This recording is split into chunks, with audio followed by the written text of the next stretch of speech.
यो बुटोलमा आज जुन सुकुम्बासीको नाममा 75 कि 76 जना के अरे सुकुम्बासीको लिडर भएको रे। पहिले कुरा यिनीहरू मुजिएलाई सोध के माछाला कुकुर कुत्ताहरू तँहरू सुकुम्बासी हो भएन। सुकुम्बासीको आन्दोलनमा नेतृत्व त्यही मात्र बन्न सक्छ जो खुद सुकुम्बासी होस् क्या।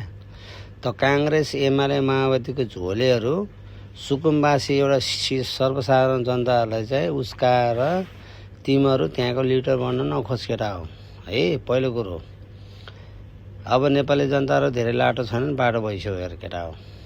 तिमीहरू अहिले 77 जना 50 जनाको सङ्गठन बनाएर 76 जना कि 50 जना कति हो मलाई थाहा भएन।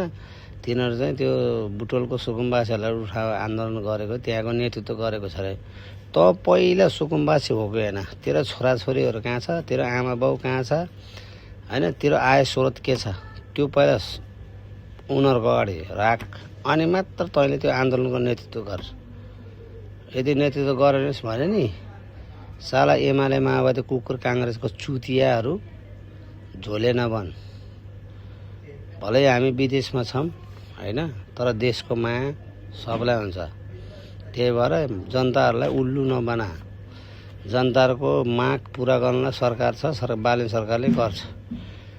तेरो बाउहरूले तेरो आमाहरूले होइन अहिलेसम्म 2007 साल 2032 साल 2046 साल तिम्रो त्यो बौद्धले आएर पनि तिमीहरूलाई लालपुत दिन नसकेको